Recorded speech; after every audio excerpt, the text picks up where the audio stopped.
Olha só, não é eu que vou pregar hoje não, gente. Mas olha, eu quero dizer para vocês, Jesus, Maria e José estão nos ensinando como eles cuidaram do menino Jesus. Olha aqui, ó. E hoje o Carlo Acutis vem contar para a gente como é que os pais dele cuidaram dele. Como é que foi lá na casa dele. Um santo vem contar para a gente. O santo não pôde vir pessoalmente porque ele está no céu, intercedendo. Mas ele mandou um amigo que conviveu um ano inteirinho, né? Lá na casa do Carlo Acutis. Gente, prepara aí o coração.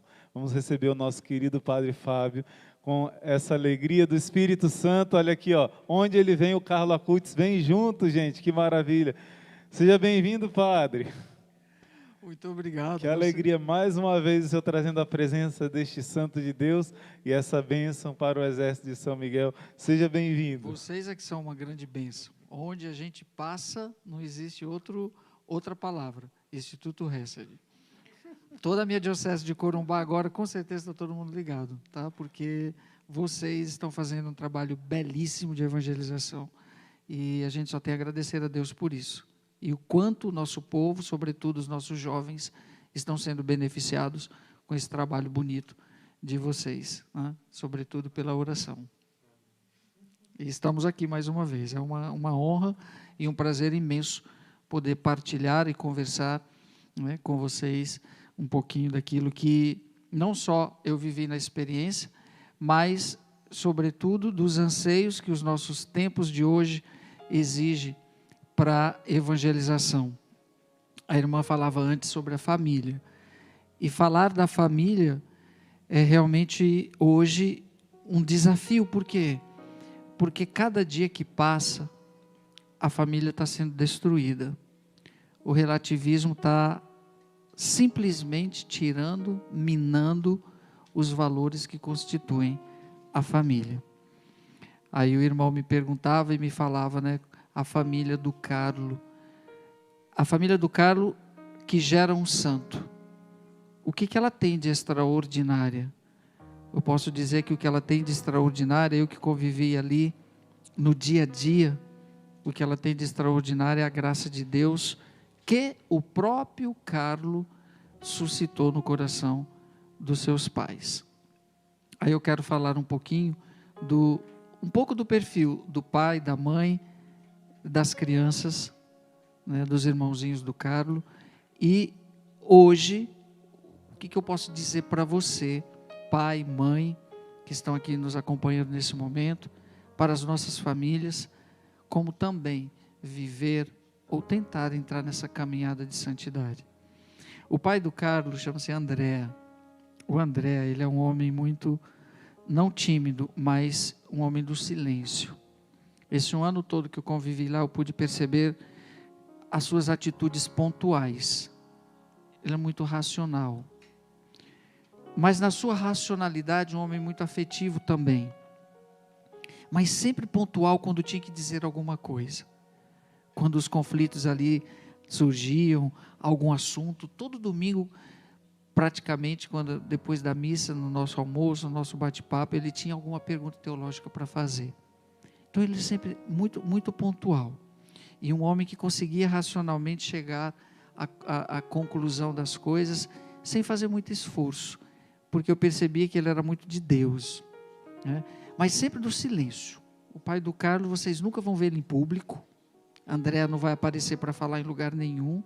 O André não vai aparecer para dar nem testemunho do Carlo. Das poucas vezes que ele surgiu em público, foi na época da beatificação, quando ele falou do próprio filho. E eu guardo até hoje, até naquele dia eu fui para lá para ouvir o pai do Carlo falando, que eu queria ver ele falando em público. E uma das coisas que mais me marcou foi quando ele disse assim: o meu filho não era uma pessoa ambígua. Carlo não era ambíguo. Carlo sabia o que queria. E tudo que fazia bem feito. Aquilo me marcou muito. Esse é o André, o pai, muito família, muito, ele não faz nada. Está sempre ali cuidando dos filhos, dos gêmeos, né, de tudo que está em torno deles. Né? É uma personalidade de um homem racional, recatado, do silêncio, eu até chamava ele de monge. Mas na hora que ele tinha que entrar em cena, ele entrava em cena para dizer as coisas que tinham que serem ditas. Dona Antônia, mãe do Carlo, o mundo conhece. O mundo conhece a mama do Carlo, a italiana expansiva, que chega chegando. Dona Antônia não tem timidez nenhuma, não tem timidez nenhuma. E quando fala a palavra Carlo, ela vibra, ela transborda. Por quê? Eu fui entender isso na convivência com eles. Dona Antônia foi a mais beneficiada com a santidade do filho. Porque eu acho que foi quem Carlo mais provocou, foi a própria mãe. Principalmente com perguntas teológicas, porque Carlo aos 7 anos já sabia de toda a doutrina da igreja, então ele perguntava para a mãe certas coisas que ela não sabia responder, e Dona Antônia depois se obrigou a estudar teologia, né? Hoje é uma excelente teóloga, mas de uma generosidade. Gente, vocês não têm noção o que é conviver com a Dona Antônia. Primeiro, ela é cômica, você dá risada o tempo todo, né? O tempo todo com a mãe do Carlo. Ela é de uma alegria muito profunda. É como a gente chega aqui no Instituto Hesed e encontra a irmã Chiara dando a risada para acolher a gente, né? Então é assim a Dona Antônia quando a gente chega na casa dela. Ela simplesmente sorri, né? E quando chega um padre, aí pronto, né? Lembro-me das comidas que ela fazia especiais para mim, que causou ciúmes até no André. Mas como? Vou trazer o padre Fábio para morar aqui a vida toda, porque todo dia tem uma comida diferente. Ela, mas André é um sacerdote, né? Tem que tratar bem. Não porque as pessoas pensam que o padre tem que comer muito, não é por isso. É porque ela era muito carinhosa. É uma mulher generosa. Eu sintetizo Dona Antônia como uma mulher que transborda de generosidade. E desse casal nasce quem? Carlo Acutis, que até aos 15 anos de idade mostrou e nos deixou esse legado da própria vida, que transformou a própria mãe, o próprio pai, a própria família. Onde eu passo, eu sempre digo, Carlo é o santo que fez milagre em casa, porque tem um ditado que diz que santo de casa não faz milagre, mas o Carlo fez milagre em casa. Só que Carlo morre, né? E depois de 4 anos acontece um grande milagre, que ela considera milagre, que foi a sua gravidez aos 43 anos de idade, que ela não podia nem ter mais filhos. E nascem os gêmeos, Francesca e Michele, Francisca e Miguel. Miguel, porque Carlo era devotíssimo de São Miguel, e ela colocou o nome do filho de Miguel, e a Francisca. E como que é a educação dessas 2 crianças que hoje têm 11 anos de idade? Agora em agosto farão 12 anos. Gente, eu quero me reportar um pouquinho a um traço importante dentro do processo educativo, pedagógico de uma criança. Nós bem sabemos, e até a psicologia nos diz isso, que tudo que nós iremos ser, em termos de personalidade, de caráter, é compactado na formação até os 7 anos de idade. O nosso alicerce, ele é feito até os 7 anos. Então, tudo que até os 7 anos você viver, você absorver, lógico, nós não podemos nem absolutizar tanto isso, mas a regra diz que até os 7 anos, tudo que você absorver, tudo que você viver no seio familiar, tudo que você teve, seja de trauma, seja de frustrações, seja de alegria, isso vai ser a formação do que você virá a ser como gente, como pessoa e etc. Aí você imagina aí, pelo Brasil, pelo mundo afora, quantas crianças, ao invés de serem formadas, são deformadas. Então, o conteúdo da personalidade, seja ela em todas as dimensões, espiritual, racional, ela vai se constituir ali. Ela vai se constituir ali. Então, as carências, os vazios, as lacunas que são abertas nessa fase, elas vão gritar lá na frente. Pode ter certeza. Aí muitos pais depois não entendem quando o filho chega na adolescência, por que ele fica tão rebelde, por que ele está agindo assim. Aí acontecem os conflitos, as fugas, as buscas e uma série de coisas. E o que eu posso dizer da família do Carlo com relação aos gêmeos? Eu conheci eles desde os 3 anos de idade. E hoje, conhecendo eles, convivi com eles com os 10 anos de idade, como esse alicerce foi bem feito. Bem feito e constituído em todas as suas dimensões ali. Não que eles são perfeitos, não são perfeitos. Não existe ninguém perfeito, como a irmã falava. Mas nós tendemos à perfeição também, isso é fato. Porque a gente deseja o céu. Não é possível que não desejemos o céu, né? Pelo menos quem está aqui acompanhando a gente. Mas a gente percebe muito bem que as personalidades ali serão personalidades que não estarão vazias nem com lacunas, porque foram muito bem preenchidas, sobretudo de espiritualidade. Como é bonito ver os dois fazendo novenas quase todos os meses dos santos de devoções deles, lendo inúmeros livros da vida dos santos. Ou seja, por si só, já não precisa mais o pai, Dona Antônia e o André dizer: Michele, leia esse livro. Não, porque na base eles deram, e agora eles caminham com as próprias pernas, porque aquilo faz parte e é parte integral da vida deles hoje. Então é muito bonito ver tudo isso. Ou seja, muitas das deficiências que hoje nós encontramos nos jovens, foi porque lá atrás não foi dado a eles. Não foi dado a eles. Sabe uma das coisas que mais me entristece? Isso como pároco, eu vejo muito, é quando os pais levam seus filhos para a catequese, deixam na porta da igreja e vai embora. E aparece depois só para buscar e olhe lá. E quando não, só vai aparecer no dia da primeira comunhão.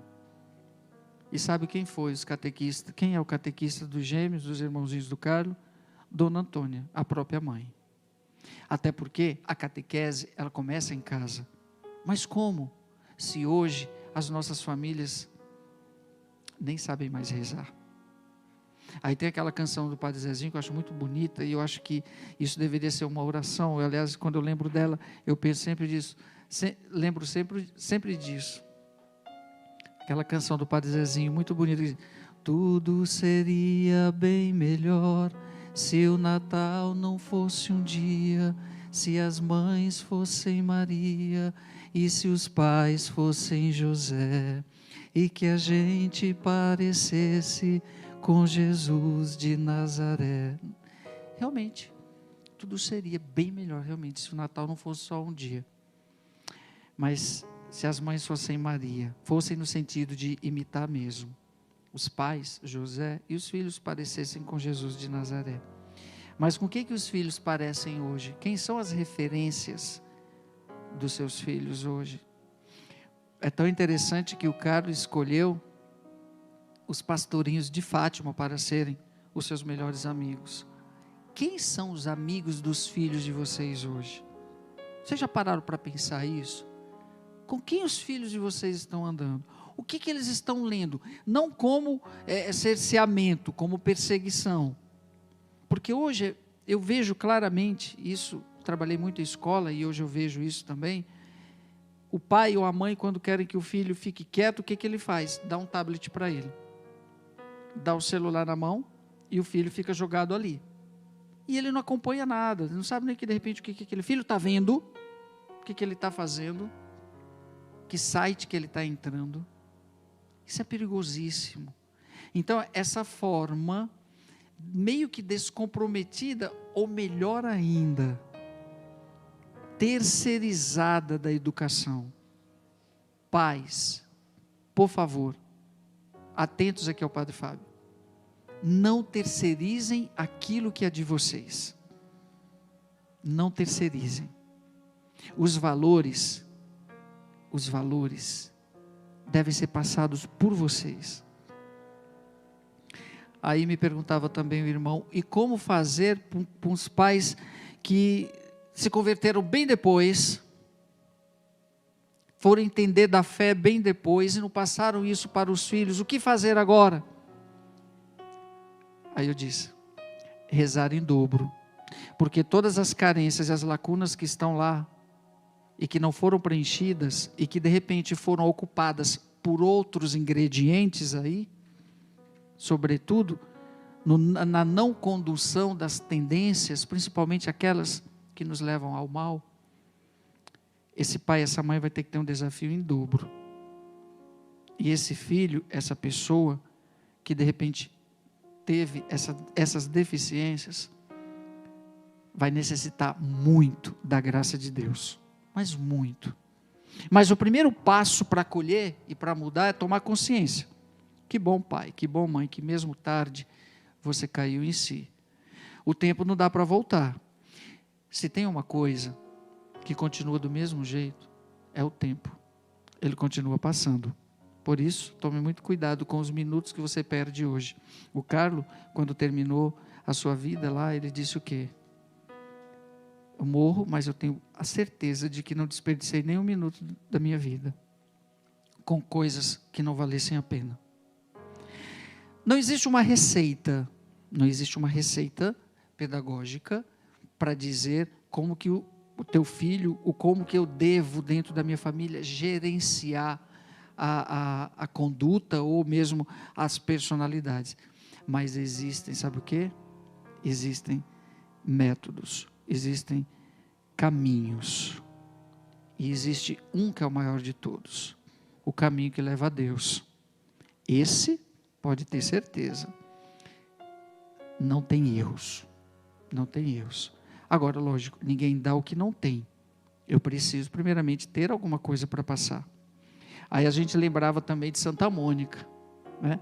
A gente lembrava de Santa Mônica. E dentro desse processo de conversão, de resgate da pessoa, é o melhor exemplo, é Santa Mônica e Santo Agostinho, para a gente entender isso. Uma mãe que com certeza, né, corre no tempo com a oração para tentar salvar o filho que já estava num caminho que não era um dos melhores. E o próprio Santo Agostinho diz o quê? Ele diz assim, depois que ele se converte, depois que ele entende: Senhor, tarde te amei. Beleza sempre nova, sempre bela, infinita. Gente, não tem coisa mais bonita do que isso. Aí ele diz também: não há santo sem passado, e não há pecador sem futuro.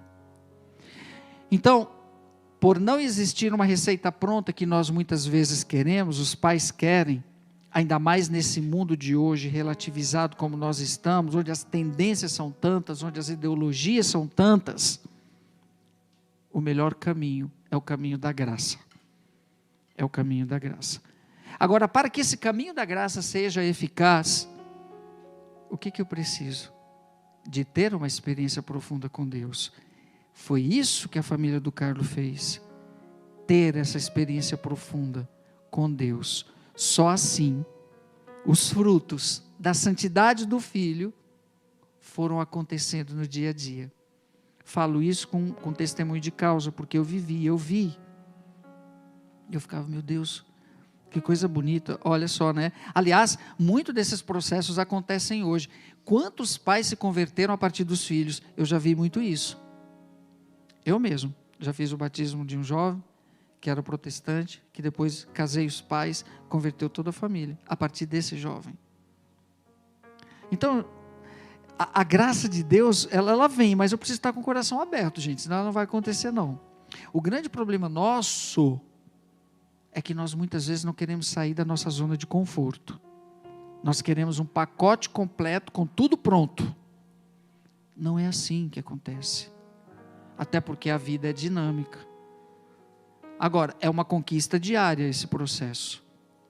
Então, pais, não desistam das famílias de vocês.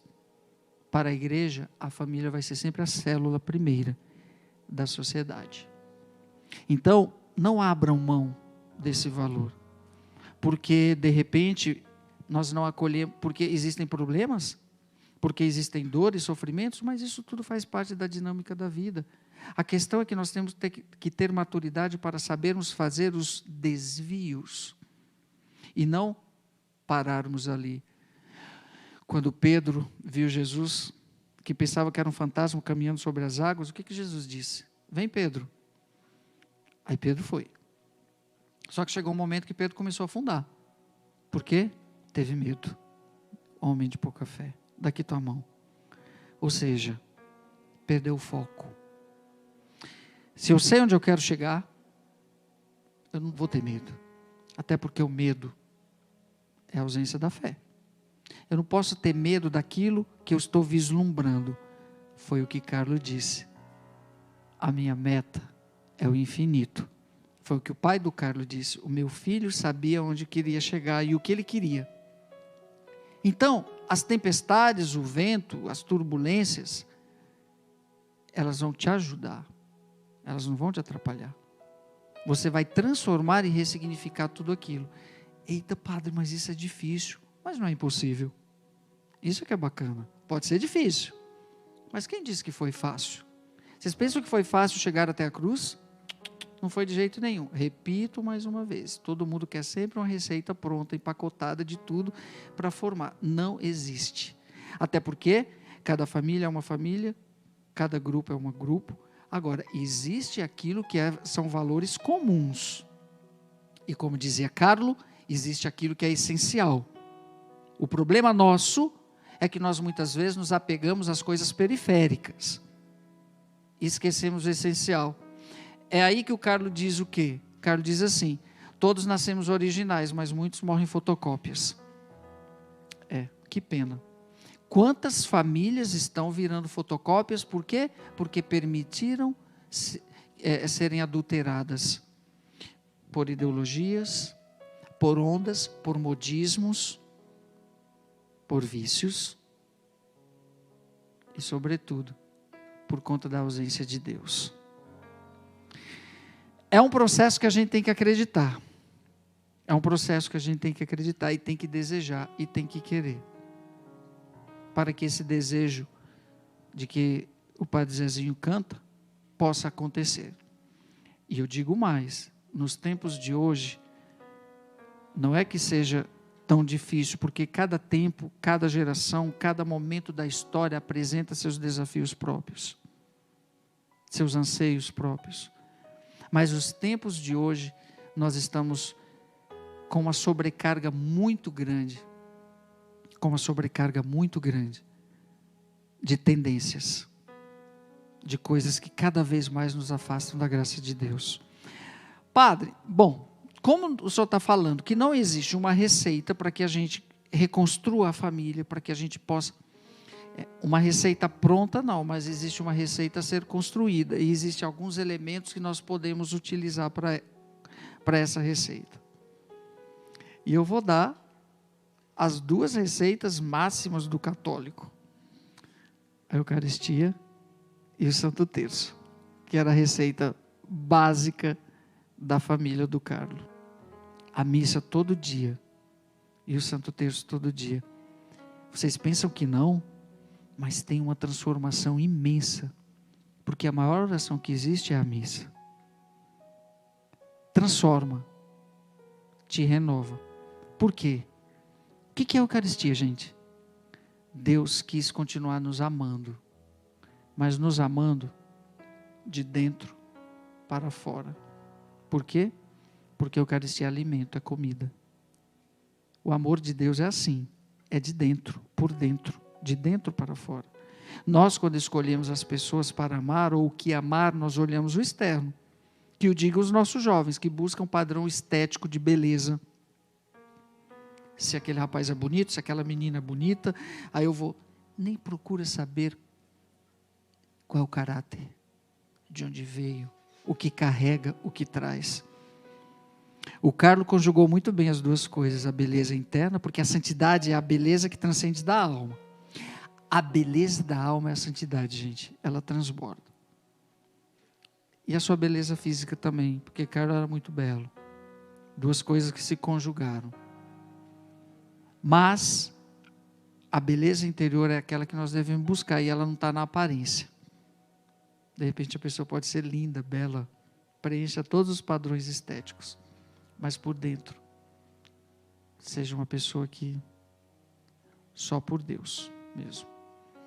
Então, um dos pontos é esse. Principalmente para nós católicos. Aí, o que a família do Carlo apresenta de especial hoje para todos nós? Catolicidade. Catolicidade. Eu mesmo atendia confissões deles quinzenalmente, mensalmente. Os sacramentos são importantes para a nossa formação do nosso ser cristão. Então precisamos resgatar isso. Mas a gente não pode ter medo. A gente não pode ter medo como Pedro, senão vai afundar. É preciso fazer algumas renúncias em alguns momentos? Sim. Sim. Meus queridos, quero dizer mais uma coisinha para encerrar. A família é o bem maior que nós temos.